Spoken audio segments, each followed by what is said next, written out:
Hello, and welcome to my lesson on identifying organizational cues in personal storytelling. This lesson has a skill focus of listening. After watching this lesson, students should be able to listen and identify organizational cues in personal stories.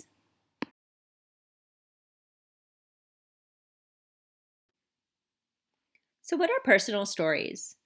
Personal stories are often told in social conversations to talk about a past event like a trip, or to respond to something someone else has said with a shared experience. For example, you went to Mexico last week? I went to Mexico last year and I really enjoyed it.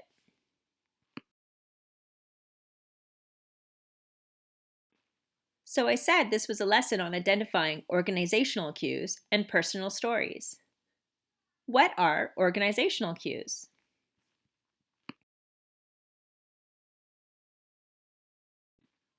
Organizational cues are words or phrases that tell the listener the organization of a story. At the beginning of a story, you might hear, first of all, to start off with, initially, to begin with. In the middle of a story, you might hear, and then, and so, next, as soon as, when, but then, after that. And finally, in the end of stories, you might hear words or phrases like, finally, in the end, eventually.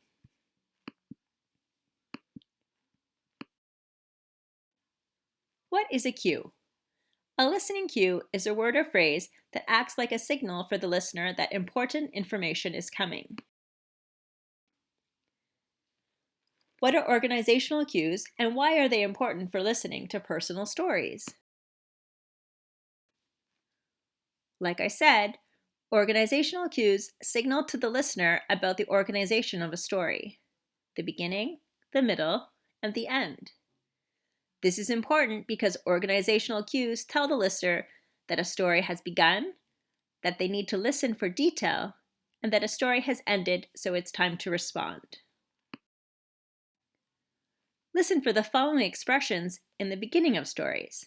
First, to start off with, the day before, to begin with, a couple of years ago, a couple of months ago, a couple of days ago. They let us know that a story is about to begin.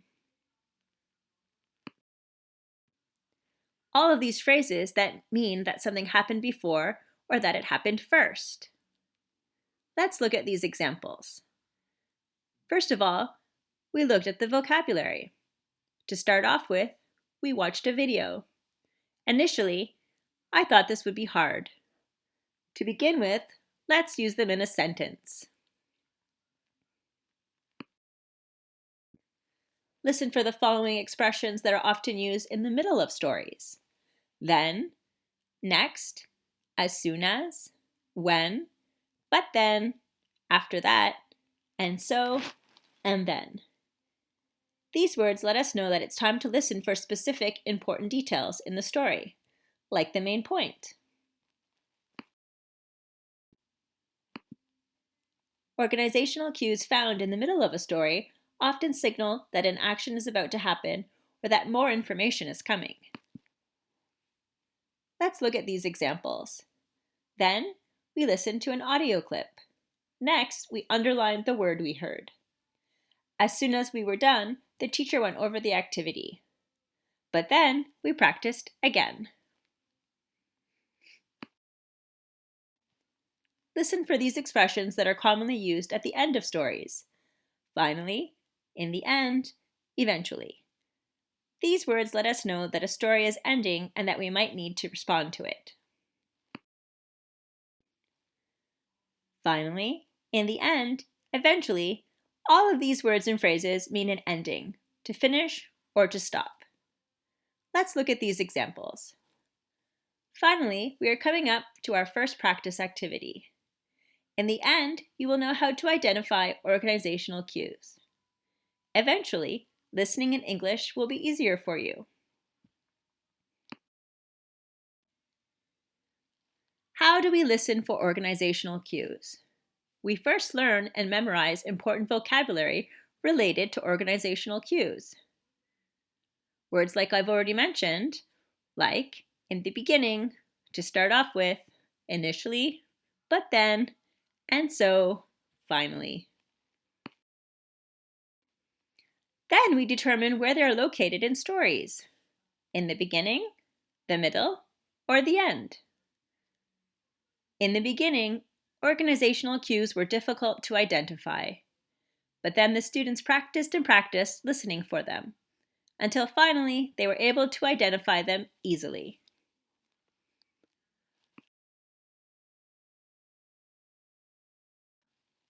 When we listen to personal stories, we should listen for organizational cues.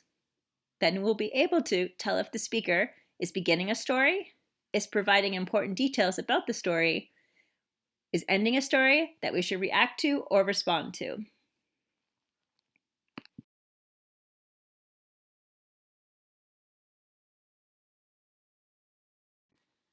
Okay, it's time to practice. Pause the video and grab yourself a piece of paper and a pen. Did you grab your paper? Do you have a pen? Now we're going to listen to Sarah's vacation story. What I want you to do is listen very carefully and see how many organizational cue words you can identify. Don't worry if you can't identify many. We're going to listen to the story twice. If you need to, you could always stop the video and replay the story a third time or a fourth time until you can identify all of the organizational cues in the story. But let's begin.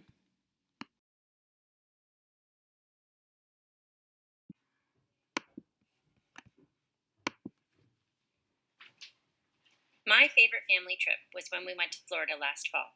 We started off in Orlando and visited Universal Studios. Then we went to Daytona Beach, but didn't like it very much, so after that we went to Clearwater Beach instead. Next, we had to spend an extra night in Orlando because of a snowstorm, but we eventually made it home. Let's hear that one more time. My favorite family trip was when we went to Florida last fall. We started off in Orlando and visited Universal Studios. Then we went to Daytona Beach, but didn't like it very much, so after that we went to Clearwater Beach instead. Next, we had to spend an extra night in Orlando because of a snowstorm, but we eventually made it home.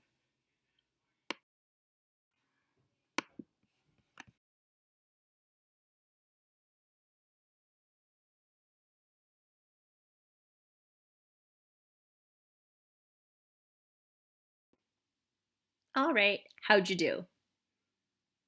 I listened and heard. We started off, then, next, but then, after that, eventually. Did you find the same words? Okay, time to review. How do we listen to identify organizational cues? First, we learn and memorize important vocabulary related to organizational cues. Then, we determine where they are located in stories, at the beginning, in the middle, or the end. Then, we practice listening to identify them. Why do we listen for organizational cues?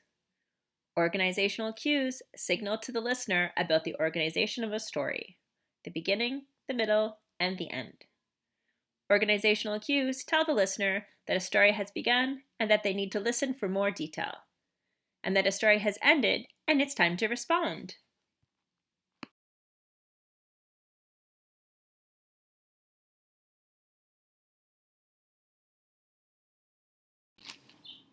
Now that you've watched the lesson, it's time to try the practice activities.